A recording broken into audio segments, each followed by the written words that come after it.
Thank you, guys. Yeah, lovely. Thank you all for being here.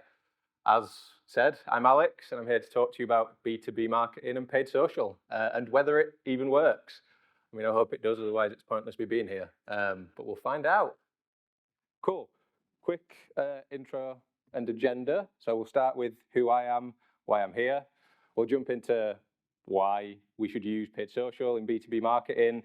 Then we'll sort of look at some B2B social strategy considerations, some international considerations, because there tends to be quite a shift when we move from B2B domestic marketing to B2B international marketing, and then a quick summary of what we've spoken about. So, firstly, who am I and why am I here?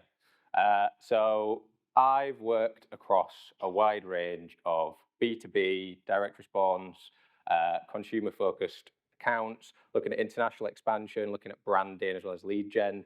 I've worked across multiple paid media channels. Today, talking about paid social.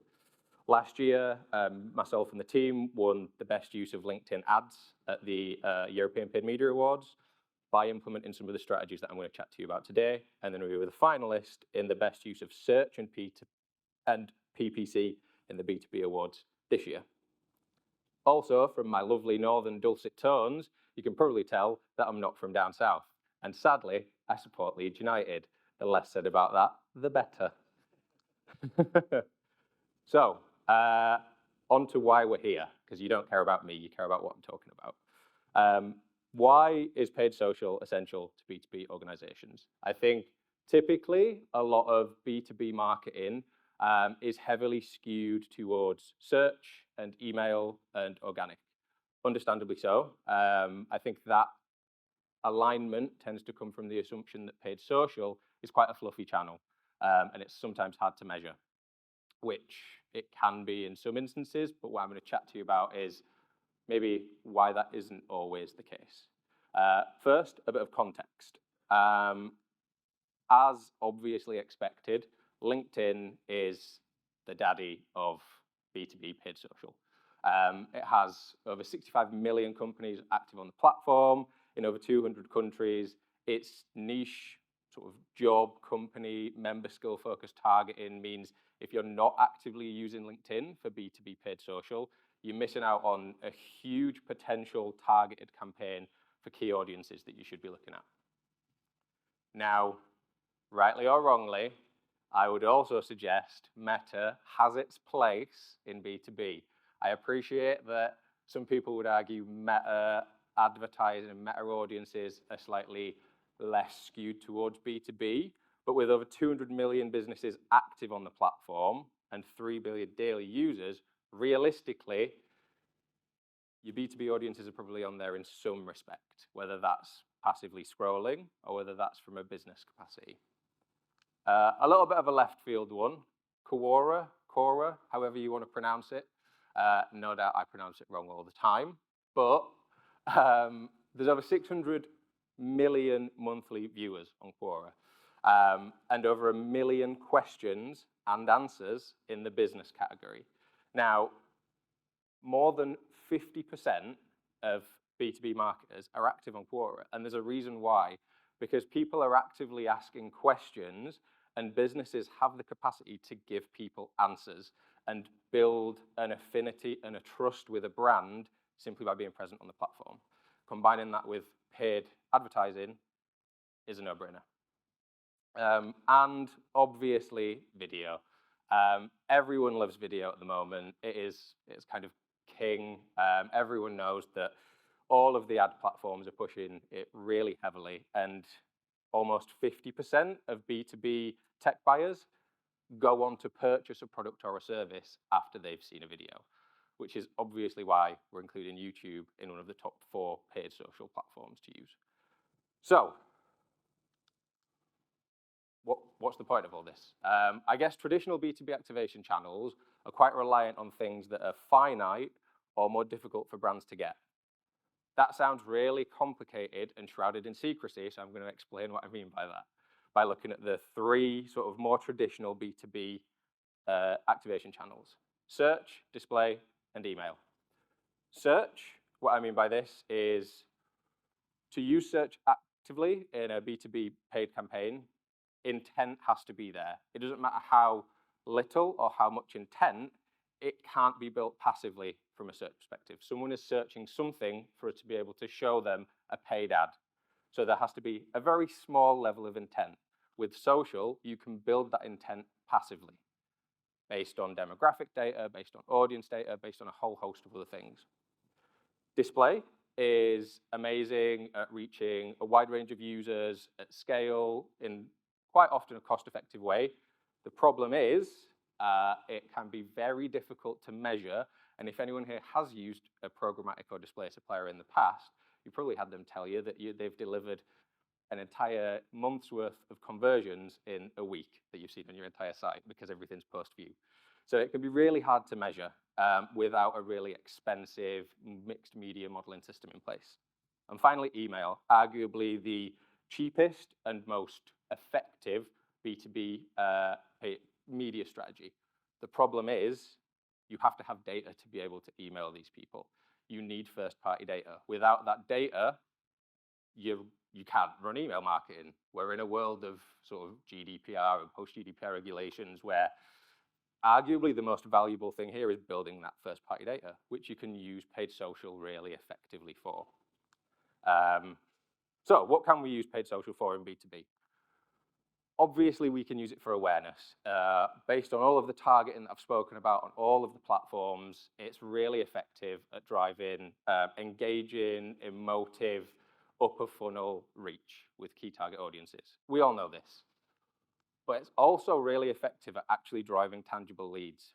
In most instances, I've found that paid social drives more cost-effective and higher volume leads than search because of the ways that you can look at targeting.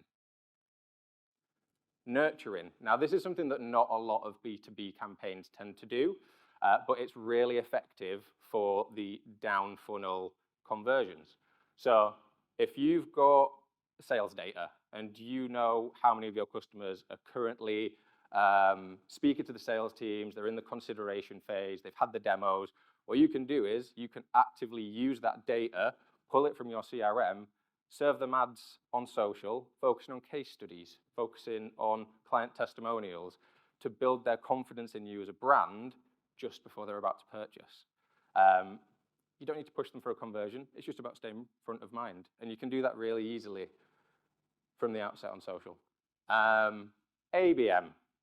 We all know ABM is sort of a perfect way to look at building a B2B strategy.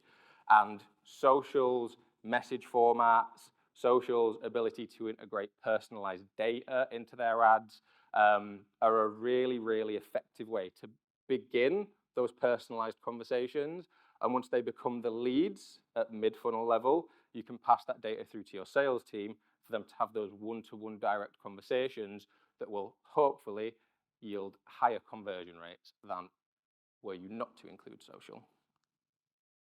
But you can kind of do all of these things with other channels. So do you really need paid social? Before I answer that, I'm going to show you this catastrophe, which is the B2B buying funnel.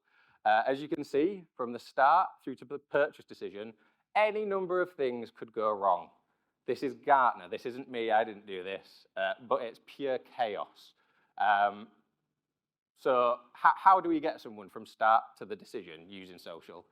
Well, you kind of don't. That's not the point. The point is to get someone from there to there in slightly less steps. It's not about getting someone from there to there like that in one step. It's about reducing the friction from the start to the end. So realistically, you might not need paid social in a B2B paid marketing strategy, but if you're not using it, you are 100% making it harder for yourself, and you are increasing the amount of steps needed to go from that original awareness point all the way through to the purchase decision.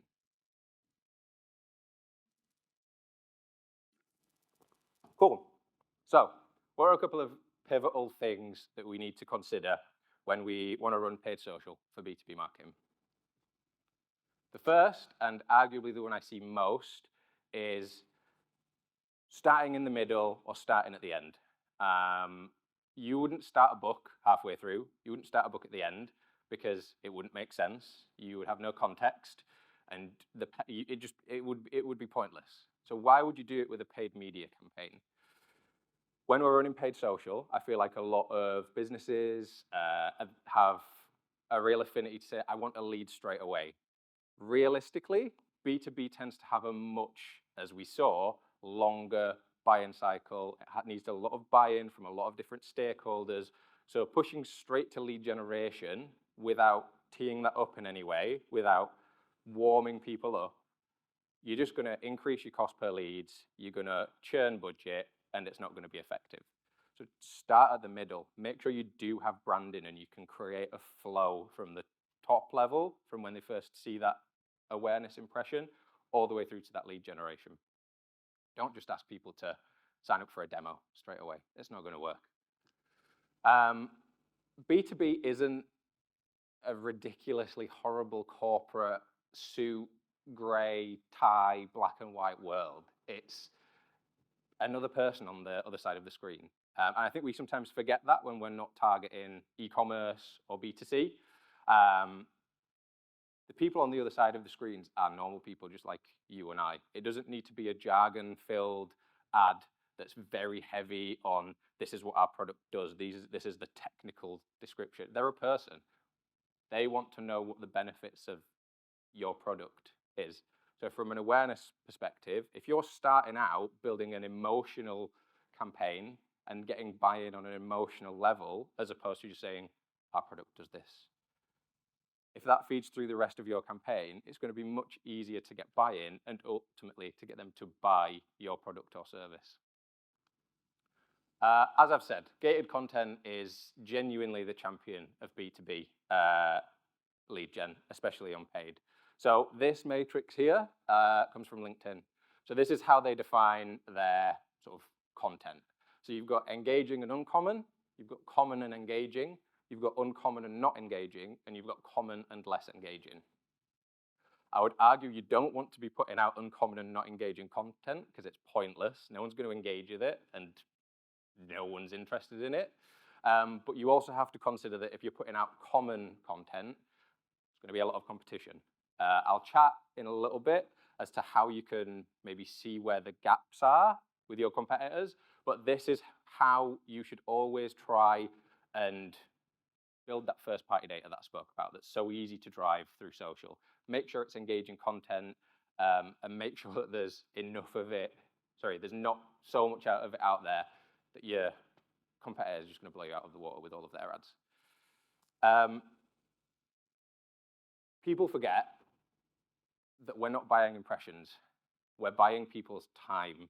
For someone to, as sort of was highlighted, we see probably more than 4,000 ads a day, and we only remember less than 100 of those.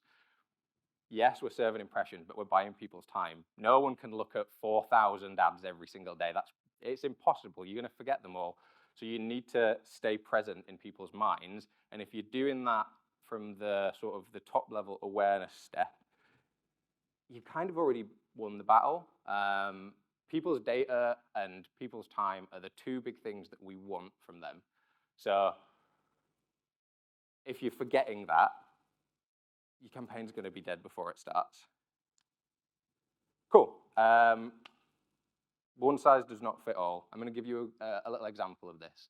If you're setting your campaign up in the perfect way, you're targeting upper funnel, you're targeting mid, and you're targeting down funnel, you're in prospecting and you're in remarketing, but you're serving the same messaging to your prospecting users and audiences, as well as your remarketing users, the same creatives, what's the difference? Do you not need to differentiate how you're talking to those audiences and those customers? Exactly the same reference to upper funnel, as well as mid funnel and down funnel. If you're repeating and reusing creatives, if you're repeating and reusing copy, they're just going to get bored, especially if you've got a comprehensive audience flow that brings people from your upper funnel reach activity through your remarketing down funnel. They're just going to see the same ads over and over again. So you need to be able to understand how you differentiate, but then also how you differentiate on different platforms. And You also need to understand who your competitors are, even if you assume they're not relevant. Especially in the B2B world, I think this is more prevalent. Realistically, the scale of B2B software and products tends to be, they have much higher average order values, and they have much more buy-in from different stakeholders than a standard e-com client would. A company may only be able to sign off on one new piece of software a quarter, maybe every 6 months, maybe a year. So even if someone isn't your direct competitor, if they're serving better ads with better tailored content and building a better emotional link from the outset, then you've already lost out, even though it's a completely different industry and a different software. But it's really easy to see what your actual competitors are running on social. I think a lot of people think that there's quite a lot of black tape and that you can't see. Both Meta and LinkedIn have a really easy to use ads library, so you can see exactly what ads all of your competitors are running and bridge the gaps from the content matrix that I showed you earlier. See what they're doing, see what they're doing well, copy it, and see what they're not doing and bridge the gap. It's easier than ever. Right, jumping into international considerations. Don't just copy and paste what you've done in one market into another market. It's not going to work. Some things may translate. You may be able to take a structure from one market to another, but realistically, there's going to be that many nuances. It's not going to work if you just copy it over. And the first and most important thing you need to do is your research. If you don't research, you will fail. Prime example, Starbucks. They are a huge multinational brand. They are known globally. They expanded into the Australian market. They didn't do enough consumer research. They lost $105 million because no one liked the coffee. They just assumed people would. Australians hated Starbucks coffee. And now they primarily sell to expats that are over there because they ruined their first chance at entering the market because they didn't do the research. Had they done some research, because they have the money to be able to do it, they would have had a completely new market that they can enter into.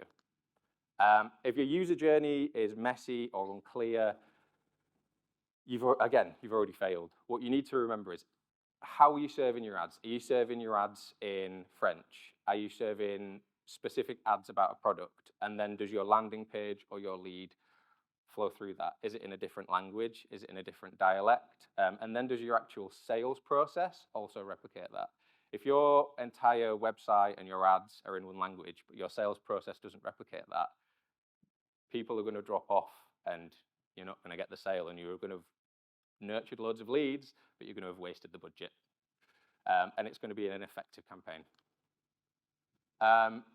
It's not going to be quick, it's not going to be easy, and it's not going to be cheap. If it was, every single brand would be global. It's that simple. You have to do your research. You have to put the time in to understand, why are we investing in this market, and why are we different, and why is this market right for us? And as we've already sort of highlighted, social is a rich media channel.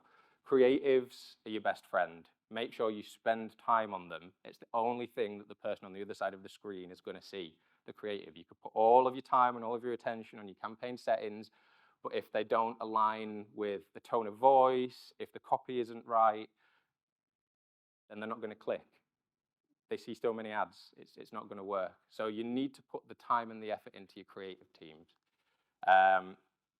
Traditional networks may not have the same amount of reach as specific platforms. So what I mean by this is, as an example, Jing is a platform that replicates what LinkedIn do. They have the exact same market share in the DACH region as LinkedIn does, but very few people integrate Jing into their paid media strategies in the DACH markets in comparison to the Jing. They both have 14% market share. So you may as well run ads on both and test them against each other. Speaking of, never underestimate testing. And go back to high school science. Always make sure you have a hypothesis. Why are you testing this market? Why are we testing this creative in this market? Why are we using this landing page? To understand if your assumption works. If it doesn't work, that's fine. Not all tests are going to work. But it will give you data that you can then implement into your next test. And despite everything I've said, don't just rely on paid social, because if you do, that's not going to work either. You have to use all paid media and organic channels. So just to summarize, paid social can be really effective for B2B. It can help build data, drive awareness, and push for sales. Make sure you do your research. If you don't, it's over before it's begun. And take the time to tailor your creatives, your languages, and your target audiences. Thank you very much. I've been Alex, and I've spoken to you about B2B in paid social. Cheers, guys.